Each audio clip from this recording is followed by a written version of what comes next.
Hey everybody, this is Sunday morning here in Houston, Texas. I'm here early for the Voice of Healing Ministry service.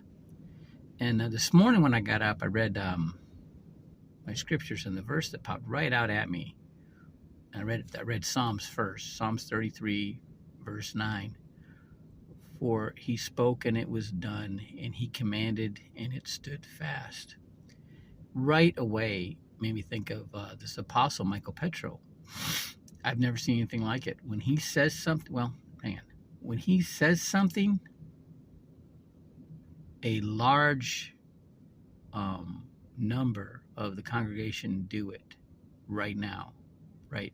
I haven't seen that kind of leadership since I was in the military, in the SEAL team specifically. Okay. But the difference is, there's always consequences in the military if you don't do what you're told and you don't do it right now. Well, this was not because of the dire consequences. This is because of the admiration and respect for this guy, Michael Petro. Now that really resonated with me this morning. It was something, right? And it leads into all kinds of stuff, like with what I do with my business, right? If I'm talking to somebody, if I go through and do my presentation, my financial literacy presentation with them, and if it's just a no-brainer. If somebody doesn't set an appointment with me, they don't fill out the questionnaire, the 101 survey, right? Or they won't do the PFS even if we do the appointment. That means there's definitely lack of trust, but more often it's because they're embarrassed to show me, to tell me what they have or what they don't have. Okay, they may be an entrepreneur, right? And they're pouring their money in their business, but they don't have a lot in their personal account. They're not making money themselves. The business might be making money, but they're not. Okay, and they want to show that they have money before they actually open up to me. Not realizing I can help them get that to that point of making money faster. Okay, and then something else. I was yesterday when I was doing my walk and talk, and I was trying to figure out I was talking about how Nimrod created the whole pagan idols after himself. He modeled them after him and who he'd been around. Like he was the model for Zeus and Apollo. He was kind of bipolar, right? He was that strong leader, the benevolent leader of Zeus, but he also liked music and art and poetry, and that's what he modeled Apollo after, right? Apollo's the only so in Greek it's Zeus, and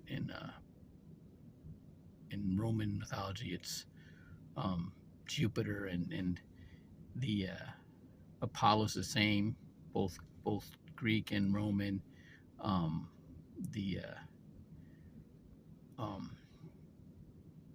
Mercury, I can't remember the name for the Greek, but that is oh goodness, the his book didn't get in the Bible. Doggone it. He was like the messenger to the gods. It'll come to me, all right. And Enoch. Enoch was Mercury. Isn't that something? So Nimrod knew of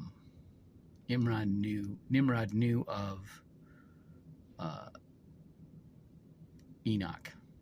Something else, right? Then and so then I was trying to think of the god of war's name. I know it's Mars in Roman, but I couldn't remember what it was. Well, it's Aries. I looked it up. It's Aries. I'm like, oh wow.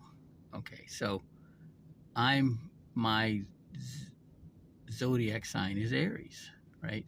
And I was kind of an easygoing, mild-mannered person until I started reading about Aries. And Aries are aggressive, tough, tenacious, conceited, vain, right? All those things.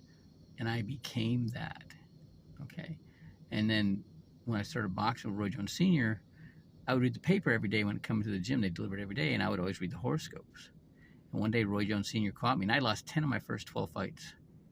And he goes, "That's your problem." I'm like, "What? I don't believe this stuff. I just think it's interesting." He said, "You don't get it, do you? The guy that writes that, he doesn't know you from Adam. He just puts some general bullshit out there, and you take out of it what you want, which isn't what I'm teaching you." So I was forbidden to read the horoscope, but I still don't read the horoscope to this day, right? And but I caught what he was saying. So I was very aggressive. I come straight forward. But you were going to get tired before I did. I was always in great shape, but I got tired of getting hit, right? And I was taking a lot of punches, and you were going to wear yourself, hit me in the face, and I didn't like that, right? So then I started learning how to hit and not get hit. And one of those ways was you fight when you want to fight, not when the other guy wants to fight. When the other guy wants to fight, you don't want to be there, right? And that I take that, and then when you got in the SEAL teams, they taught me, you use the, you need to have the element of surprise, cover and concealment, and superior firepower all to your advantage, right? And then when I was in the Panama invasion, I saw that, we didn't do that. And then the other thing that they taught us is you don't put your weapon down until the enemy's either dead or out of range, right? So once you do attack, you don't stop, okay? And that's when I started learning to win, okay? Where I pushed myself beyond the point of normalcy, right? Once I started hitting, I didn't stop, okay? When I swung, when I was swinging at you, trying to hit you in the head, I was trying to break your neck. If I was swinging at the body, I was trying to break your back. I wanted you to want to be anywhere else in the world but in the ring with me.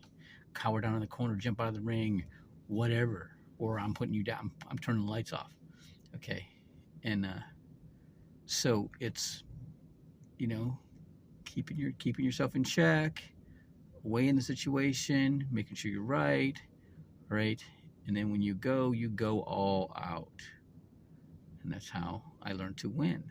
Now, this is amazing where I'm learning about this battle. This battle in the ministry, this battle in spirituality, okay, when you learn the real meaning of the words, okay, the battle, the war is getting everybody else to have this proper understanding, the true understanding of the words in the Bible, the Hebrew meaning. And when you do, it turns it inside out. Okay, so like the angels in Revelations that are come down to defeat the enemy, it's not a physical battle. It's not with guns and knives and swords and tanks and missiles and bombs, right? It's the battle of getting other people to know and understand the true meaning of the word, the Hebrew meaning of the words, okay? And so when we do that, it changes all of Revelations. Revelations is a lot of, this devastation and catastrophe, right? When you go by the letter of the word, but when you do the true meaning, it's getting this understanding out there, okay? And we all have this understanding. There's going to be a totally different meaning to everything. The value of things. The value is this understanding, right? The effort, the energy to get this understanding, buying this understanding is studying it, okay? Pouring into the word. The more you pour into the word, the more you become like who? Christ, okay? Just like the zodiac, when you start looking at that all the time, you become like that. That limits you. You limit yourself to that characteristic, where with modeling Christ, there's no limits, okay? You're not stuck behind anybody, right? You come to that understanding beyond them, then you move to the front of the lunch line, okay? That's how that works. So very interesting, putting all the pieces together. All right, have a great Sunday.